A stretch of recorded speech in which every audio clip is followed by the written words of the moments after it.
Mukunda jewellery first ever factory outlet Vizag లో grand opening. విఏపై 2 to 12% మాత్రమే. No making charges. 5 గ్రాముల వెండి ఫ్రీ. పవన్ కళ్యాణ్ గారు చాలా మంచి పనులు చేస్తారు. కొందరు ఎదవలు ఎవడ్రా పవన్ కళ్యాణ్, వాడు అన్న పేరు చెప్పుకొని వచ్చిండు, తమ్ముడు పేరు చెప్పుకొని వచ్చిండు, రాజకీయాల్లోకి వచ్చిండు, వాడెవడు, వాడితో ఏం కాదు, ఇప్పుడు రాబోయే రోజుల్లో జగన్ గారే గెలుస్తారు. ఇటువంటి చెత్త మాటలు బంద్ చేయండి. ఫస్ట్ అభివృద్ధి పని చేస్తున్నాడు కదా, చెయ్యనివ్వండి. అభివృద్ధి పని అయిపోయినాక రాబోయే రోజుల్లో ఎలక్షన్లో పోటీ పడండి.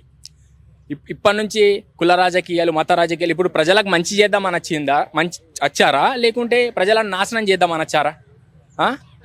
ఇప్పుడు అంబటి రాంబాబు 11 సీట్లు రాని 11,000 సీట్లు రాని మీకు ఎందుకండి? అభివృద్ధి చేయండి. ఇప్పుడు ఆయనకి ఏమన్నా చేయకపోతే ప్రశ్నించండి. ప్రతి ఒక్క దానికి అంటే మనుషుల మైండ్ని డైవర్ట్ చేద్దామని చూస్తున్నారు మీరు అందరూ. అభివృద్ధి చేసే పనులను చేయనీయకుండా చేస్తున్నారు.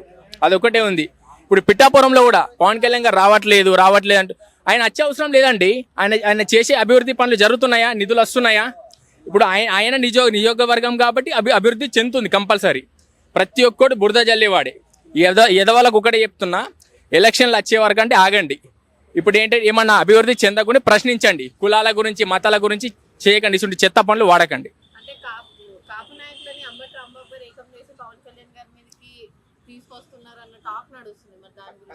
ఇప్పుడు కాపు నాయకులు వేస్తేనే పవన్ కళ్యాణ్ గారు గెలిచారా? అంటే మిగతా వాళ్ళు వేస్తే గెలవలేదా? అంటే కాపు వాళ్ళు ఒకటి కండి. మరి ఇప్పుడు పవన్ కళ్యాణ్ గారు అందరి మనిషి అండి. మీరు ఓన్లీ కాపుకా, రెడ్డికా, వెలమకా కాదు కదా. పవన్ కళ్యాణ్ అందరి వ్యక్తి, అందరు కలిసి గెలిపిస్తేనే పవన్ కళ్యాణ్ అంటే అందరూ అంటే పవన్ కళ్యాణ్, అందరు గెలిపిస్తేనే పవన్ కళ్యాణ్ గారు అయ్యారు. ఇప్పుడు డిప్యూటీ సీఎం అయినా ఏదైనా. ఇప్పుడు కాపు వాళ్ళందరినీ కలుపుకొని ఏం చేస్తారండి? కాపు వాళ్ళని కలుపుకొని అంబటి రాంబాబు గారికి అడుగుతున్నా, ఏం చేస్తారు? అందరినీ కలుపుకొని అని దించేస్తారా 10 ఏళ్ళ నుంచి?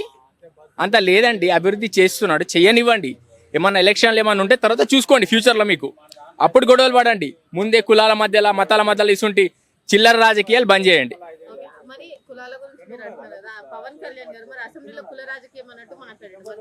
మీరు చూసుకోవచ్చు పవన్ కళ్యాణ్ గారు ఏం మాట్లాడలేండి. ఫస్ట్ వాళ్ళు టాపిక్ తీశారు, దాన్ని బట్టి మన పవన్ కళ్యాణ్ గారు రియాక్షన్ ఇచ్చారు. పవన్ కళ్యాణ్ ఎప్పుడైనా కులాలకు మతాలకు అతీతంగా ఉంటారు. అందరు మన వాళ్ళని అందరినీ కలుపుకోవుతారు పవన్ కళ్యాణ్ గారు.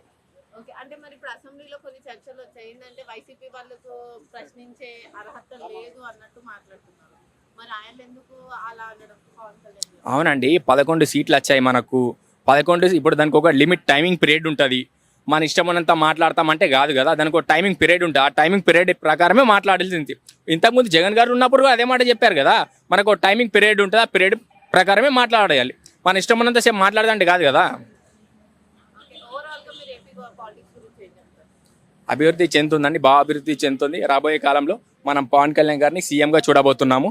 ఇది మాత్రం రాసి పెట్టుకోండి. పొత్తుతో వెళ్ళాడు ఈసారి మాత్రం పవన్ కళ్యాణ్ గారు. పొత్తుతో వెళ్ళే ప్రసక్తే లేదు. ఇప్పుడు రాజకీయం అంటేనే ఒక చదరంగం.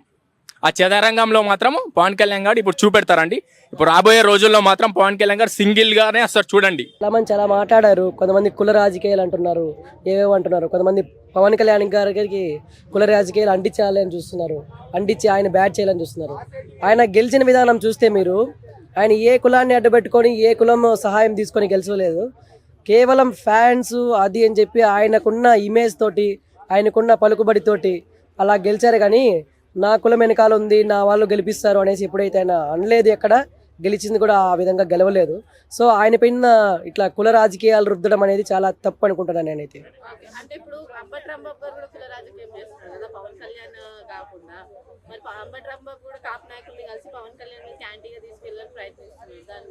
ఫస్ట్ ఆఫ్ ఆల్ కుల రాజకీయాలు అనేది ఎక్కడ చెప్పకూడదు. కుల రాజకీయాలు అంటే ఒక కులాన్ని మాత్రమే వాళ్ళు ఎక్కడ పాలించట్లేదు కదా. మహా అంటే ఎంత ఉంటారు? 40% ఉంటారా మొత్తం ఎత్తుకున్నా కానీ? మిగతా పర్సెంట్ వాళ్ళ ఓట్లు కావాలి కదా. సో ఒక పర్సన్ ఒక పొజిషన్లో ఉన్నాడు, అది ఎలాగో ఒకలాగా అట్లా బ్యాట్ చేయాలి, బ్యాట్ చేసి చెప్పాలనేసి వాళ్ళు కుల రాజకీయాలు అవి ఇవన్నీ రుద్దుతున్నారు. నేను చెప్తున్నాను కదా, పవన్ కళ్యాణ్ గారు గెలిచింది ఓన్లీ వాళ్ళ కులం వారి ఓట్లు తీసుకొని అని కాదు. సో వాళ్ళ కులం వారు కూడా ఒకనొక పర్సన్ కూడా ఆయన మీద యాంటీ అయ్యారు. ఒక ప్లేస్లో యాంటీ అయ్యి ఆయనే వాళ్ళ కులం ఆయనే కూడా యాంటీ అయ్యి చేశారు. సో ఆయన కులం మద్దతు ఉండి గెలిచారంటే అది ఎక్కడ లేదు. సో ఆయన పలుకుబడి ద్వారానే గెలిచారు. ఆయన కూడా ఎక్కడ కుల రాజకీయాలు చేయలేదని నేను అనుకుంటున్నాను. సో అలాంటి మాటలు మాట్లాడకుండా ఉండాలి. కుల రాజకీయాలు అనే పేరు ఎత్తుకున్నా అలాంటివి ఎవరి మీద రుద్దుకున్నా ఉంటే బాగుంటుంది. 150 స్థానాల 175 స్థానాలల్లో తెలుగుదేశం పార్టీ వన్ సైడ్ 135 సీట్లు చేంజ్ గెలిచింది. గెలిచినప్పుడు ఇంకా వాళ్ళకి ఏ పార్టీతో సంబంధం లేకుండా గవర్నమెంట్ లీడ్ చేసే సత్తా ఉంది ఇప్పుడు ఆ పార్టీకి. కాబట్టి 100% తెలుగుదేశం వాళ్ళు అయితే తప్ప పవన్ కళ్యాణ్ గారికి ఆస్కారం లేదు.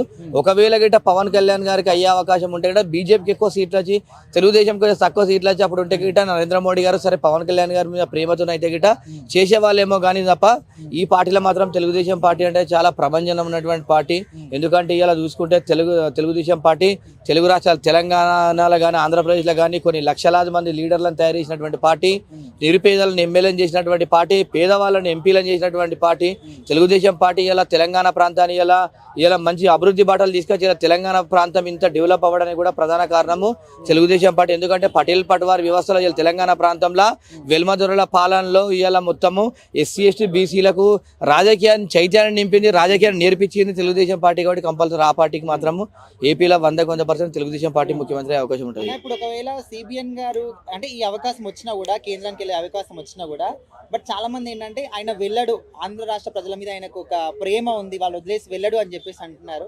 సో అంత పెద్ద అవకాశం వస్తే వదులుకుంటాను అనుకోవచ్చా, లేకపోతే ఏంటంటే? ఒక్కటండి, ఏదైనా కూడా చంద్రబాబు నాయుడు గారు చేసేది ప్రజల మంచి కోసం, ప్రజల అభివృద్ధి కోసము, ఆంధ్రప్రదేశ్ రాష్ట్ర డెవలప్మెంట్ కోసము, రాజధాని నిర్మాణం కోసము ముందుకెళ్తే మంచిదే. ఎందుకంటే మనం ఒకటండి, ఏ రాజకీయ నాయకుడు అని చేసేది కూడా ఏంటంటే ప్రజల మంచి కోసం, ప్రజల డెవలప్మెంట్ కోసమే మనం రాజకీయాలు చేస్తాం, ప్రజలను అభివృద్ధి పరచాలని. చంద్రబాబు నాయుడు గారు పోతే చాలా సంతోషం అండి. ఎందుకంటే మన తెలుగువాడు అంత స్థాయికి వెళ్తున్నట్టే చాలా మనం గొప్ప విషయంగా మనం భావించాల్సిన విషయం ఉంది.